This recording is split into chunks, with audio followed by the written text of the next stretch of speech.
अस्सलाम वालेकुम नाज़रीन, सईद बलोच एक नई वीडियो के साथ आपकी खिदमत में हाजिर है। नाज़रीन, आज इस्लामाबाद हाई कोर्ट में साबिक़ वज़ीर-ए-आज़म नवाज़ शरीफ की हिफाजती ज़मानत से मुतल्लिक़ केस की समाअत हुई। अदालत की जानिब से नैब को कल तक के लिए नोटिस जारी किए गए हैं। आज हमें इस्लामाबाद हाई कोर्ट के अंदर एक इंतहाई ड्रामाई अंदाज में नवाज़ शरीफ साहब की दरख्वास्त दायर होने, फिर उसके ऊपर नंबर लगने, फिर उसके ऊपर वो बेंच तश्कील देने और फिर उसके बाद उसके ऊपर समाअत होने और फिर उसके ऊपर नोटिस जारी होने का जो एक तमाम तर एक प्रोसेस था, उसमें हमें बड़ी ही अजीब व गरीब किस्म की सूरत हाल नज़र आई। क्योंकि अदालतों के अंदर हम देखें तो माजी करीब के अंदर ही ऐसी सूरत हाल ये इस तरह की हंगाम खिज़ी हमें काफ़ी अरसे से नज़र नहीं आई थी। और अचानक से इस्लामाबाद हाई कोर्ट जो साबिक़ वज़ीर-ए-आज़म इमरान खान के मुकदमात और उनकी दरख्वास्तें और उनके फ़ैसले दबा कर बैठ जाती थी, वो आज साबिक़ वज़ीर-ए-आज़म नवाज़ शरीफ के मामले में इंतहाई फुर्ती के साथ उसके ऊपर वो काम कर रही थी। दायर दरख्वास्तों को समाअत के लिए मुकर्रर किया गया, फिर उसके ऊपर जो है वो नोटिस जारी किए गए। तो ये सारा प्रोसेस जो हुआ है, ये अमूमन हम देखें अगर आम हालात में तो इसके ऊपर कई दिन लग जाते हैं, और अगर अर्जेंट मैटर भी हो तो उसको 2 या 3 दिन तो उसके ऊपर फिर भी लग जाते हैं, और फिर नोटिस होने में और जवाब तलब करने में हफ्ता 10 दिन उसके ऊपर लग जाते हैं। लेकिन हमें बड़ी हैरत हुई कि इस्लामाबाद हाई कोर्ट जिसके बारे में शायद लोगों के अंदर ये एक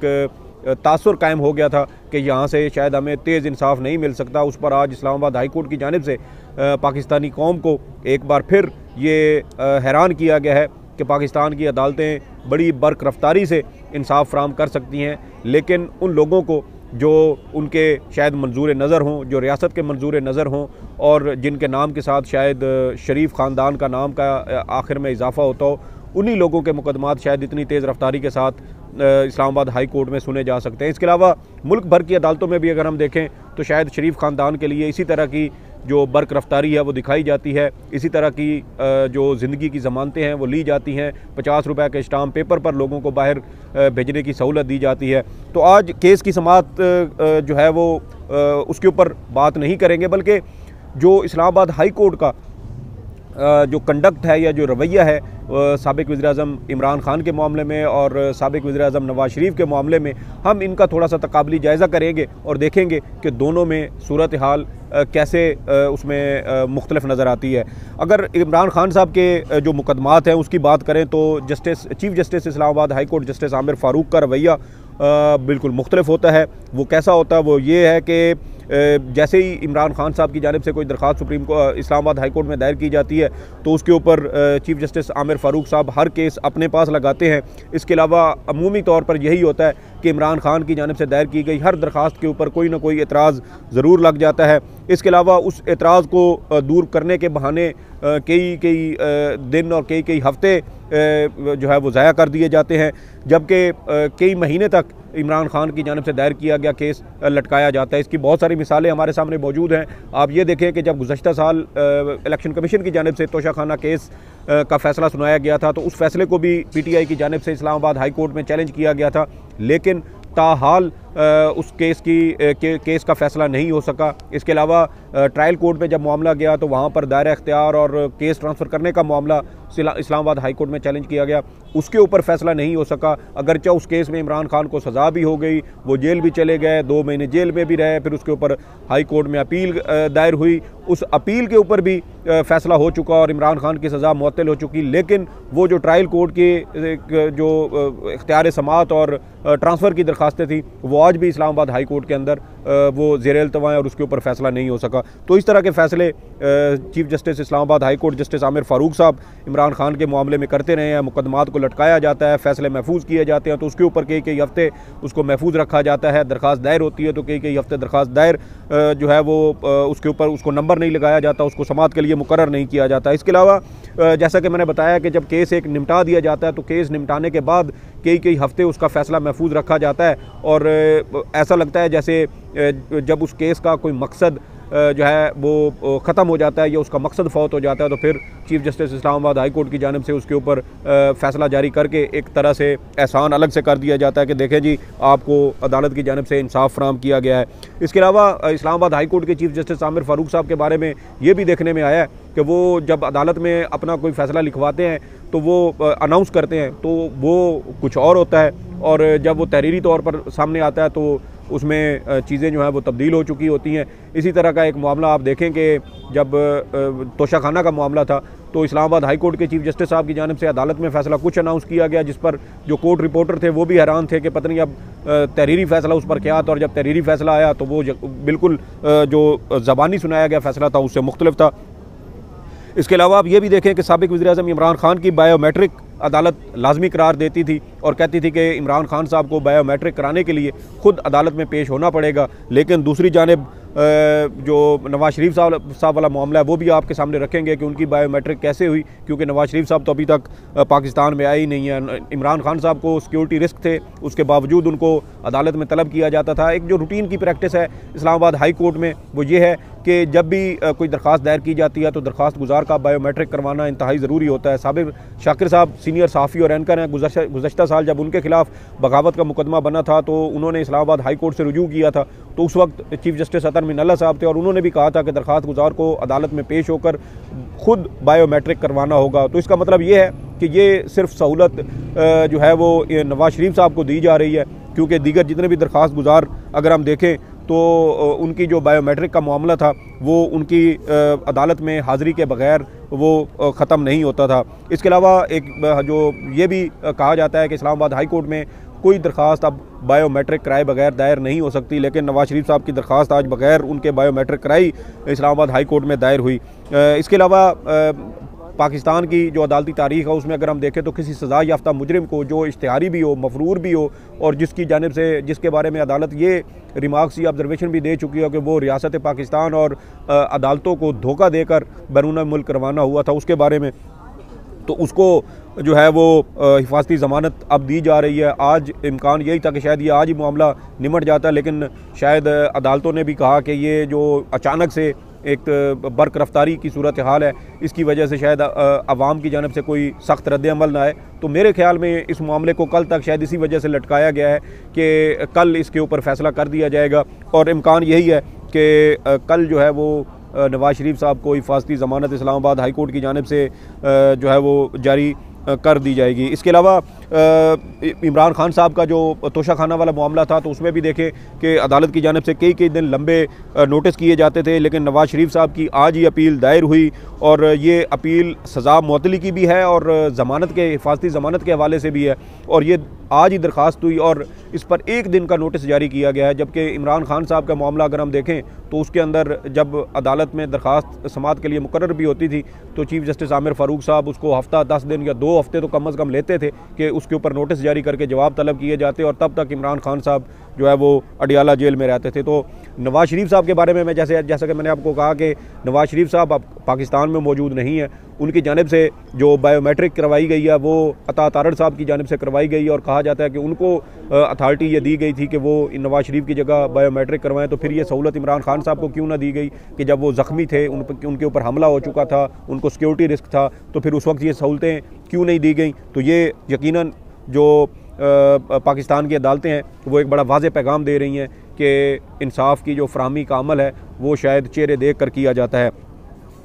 इसके अलावा आप ये देखें कि नवाज शरीफ साहब वापस आ रहे हैं, जी बिल्कुल वापस आना चाहिए, पाकिस्तान के शहरी हैं, साबिक़ वज़ीर-ए-आज़म हैं, लेकिन ये जो इंसाफ फराहमी का अमल था ये नवाज शरीफ साहब को 2 रोज़ के लिए शायद जेल में रख कर भी इसको निपटाया जा सकता था, लेकिन शायद ताकतवर हल्के जो हैं वो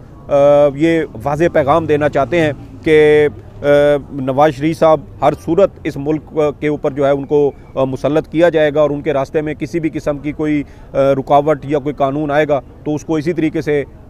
हटाया जाएगा, उसको ख़त्म किया जाएगा। जैसे आज नवाज शरीफ साहब के लिए इंसाफ के तमाम दरवाज़े खोले गए हैं कि दरख्वास्त दायर हुई, दरख्वास्त के लिए जो मुतलका स्टाफ था वो भी मौजूद था, प्रोसिक्यूटर जनरल नैब जिनको नोटिस नहीं जारी किए गए वो भी वहाँ पर मौजूद थे। तो एक अजीब व गरीब किस्म की सूरत हाल हमें देखने को नज़र आई, जो अमूमी हालात में इस्लामाबाद हाई कोर्ट के अंदर हमें देखने को नहीं मिलती थी। और फिर ये भी देखें कि नवाज शरीफ की वापसी के साथ ही आज डॉलर जो है वो भी ऊपर जाना शुरू हो गया है और शायद डॉलर की कीमत में आज गालबन 3 रुपये का इजाफा हुआ है। 289 रुपये के करीब जो है वो डॉलर पहुंच चुका है और 280 रुपये तकरीबन ये बनते हैं। तो इससे ज़ाहिर होता है कि शायद नवाज शरीफ साहब की वापसी के लिए जो पाकिस्तान की मार्केट है, स्टॉक मार्केट और ये कारोबारी तबका, वो शायद बहुत ज़्यादा कोई उससे खुश नहीं है, कोई बहुत ज़्यादा उसको वेलकम नहीं कर रहा है, क्योंकि ये हालात अगर डॉलर दोबारा से ऊपर जाना शुरू हो गया तो यकीनन ये एक मनफी रद्द अमल होगा। फिर आप ये देखें कि नवाज शरीफ साहब की जो दरखास्तें आज इस्लामाबाद हाई कोर्ट में दायर की गई, वो जो अमला था और जो उनका वकला टीम थी उनकी जानिब से तकरीबन 1:30 बजे ये दरखास्तें इस्लामाबाद हाई कोर्ट में दायर हुई। 15 मिनट के अंदर अंदर इस पर नंबर लगा दिया गया। ऐसे लगता है जैसे स्टाफ पहले ही तैयार बैठा हुआ था कि नवाज शरीफ साहब की ये दरखास्त आएगी और फौरी तौर पर उसके ऊपर नंबर लगा के उसको जो है वो समाअत के लिए मुकर्रर करना है। और फिर देखें कि 25 मिनट जब गुजरे दरखास्त दायर हुए तो उसके ऊपर बेंच भी तश्कील दे दिया गया और 30 मिनट जब गुजरे तो उसके बाद केस के ऊपर बाकायदा समाअत शुरू हो गई। चीफ जस्टिस आमिर फारूक और जस्टिस मियां गुल हसन औरंगज़ेब के पर मुश्तमिल ये 2 रुकनी बेंच था जिसने इस दरखास्त पर समाअत की और तकरीबन 10 मिनट, सवा 10 मिनट के करीब इस केस पर समाअत जारी रही और उसके बाद अदालत की जानिब से कल तक के लिए नोटिस जारी करते हुए इस केस की समाअत मुलतवी कर दी गई है। अब ये देखें कि पहले हमें सुनने को मिलता था कि शायद फूड डिलीवरी घरों के अंदर होती है और अब आप देखें कि पाकिस्तान के अंदर इंसाफ की भी जो होम डिलीवरी है उसका बाकायदा आगाज़ कर दिया गया और ये पायलट प्रोजेक्ट शायद इस वक्त इस्लामाबाद हाई कोर्ट की जानिब से बड़ी कामयाबी के साथ चलाया जा रहा है। और नवाज शरीफ साहब हों, इसहाक डार साहब हों या जो दीगर पाकिस्तान मुस्लिम लीग नून के रहनुमा हों जो बैरून मुल्क थे और उन्होंने वतन वापस आना था, तो उनके लिए पाकिस्तान की अदालतें कैसे अपनी पलकें बिछा देती हैं, कैसे उनको वेलकम किया जाता है, कैसे उनको सहूलतें फराम की जाती हैं, ये हम इस्लामाबाद हाई कोर्ट में भी देख रहे हैं, ये हम शायद लाहौर हाई कोर्ट में भी माजी में देखते रहे हैं। तो ये सारी चीज़ें हमारी आंखों के सामने हो रही हैं और कल एक बड़ी अहम और दिलचस्प सूरत हाल ये भी होगी कि कल इस्लामाबाद हाई कोर्ट में दो साबिक वज़राए आज़म यानी नवाज शरीफ साहब और इमरान खान साहब दोनों के जो नैब मुकदमात हैं वो समाअत के लिए मुकर्रर हैं। नवाज शरीफ साहब का अल अज़ीज़िया और एमनफील्ड रेफरेंस से मुतल्लिक जो केस है वो कल उस पर जो है वो समाअत होगी, यानी जो आज केस समाअत के लिए मुकर्रर था ये कल के लिए नोटिस किए गए हैं, कल फिर ये समाअत इसके ऊपर होगी। दूसरी जानिब साबिक वज़ीर आज़म इमरान खान के जो अलकादर ट्रस्ट केस है और तोशाखाना केस है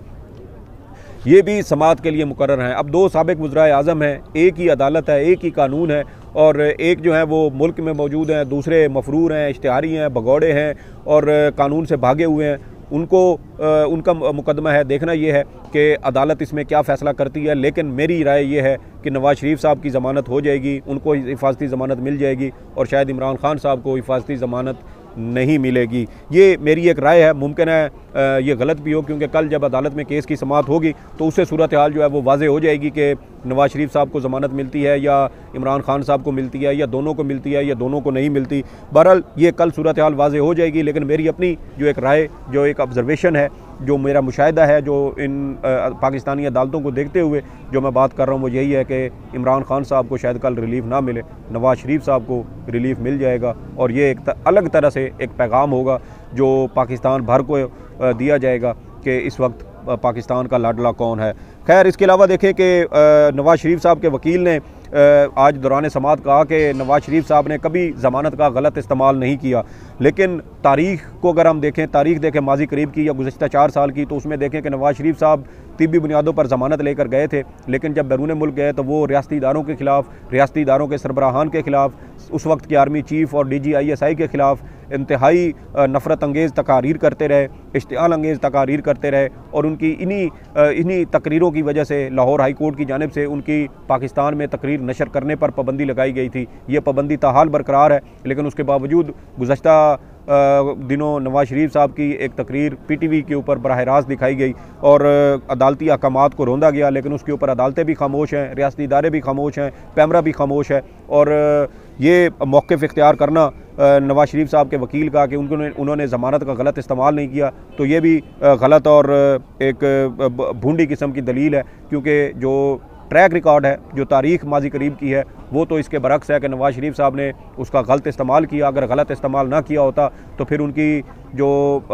तकरीर पर इस लाहौर हाई कोर्ट पाबंदी क्यों लगाती। तो इसके अलावा एक और बड़ी अहम चीज़ जो नोटेबल थी वो ये थी कि नैब की जो कानूनी टीम थी वो पहले से ही वहाँ इस्लामाबाद हाई कोर्ट में मौजूद थी। जैसे सारी चीज़ें तय थी और तमाम जो इसमें फ़रीक थे या स्टेक होल्डर थे वो इस्लामाबाद हाई कोर्ट में मौजूद थे। दरख्वास्त दायर हुई, उस पर नंबर लगा, उस पर जो है वो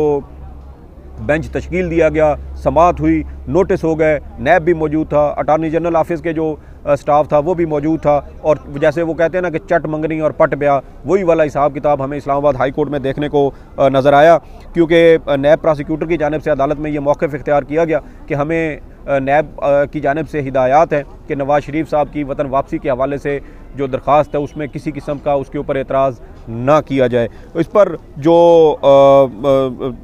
जज साहब थे, जस्टिस मियाँ गुल हसन औरंगज़ेब साहब, वो भी हैरान हुए और उनकी जानिब से ये कहा गया कि हैरानी के साथ उन्होंने रिमार्क्स दिए कि आपको हिफाजती ज़मानत देने पर अगर एतराज़ नहीं तो कल को आप कहेंगे कि फ़ैसला ही कलअदम करार दे दें, फिर आप चेयरमैन नैब से पूछ लें कि आज ही अपील क्यों ना निपटा दें। तो ये देखें कि जजेस भी हैरान हैं कि नैब की जानिब से किस तरह का कंडक्ट जो है वो दिखाया जा रहा है। और जब शहबाज शरीफ साहब के ख़िलाफ़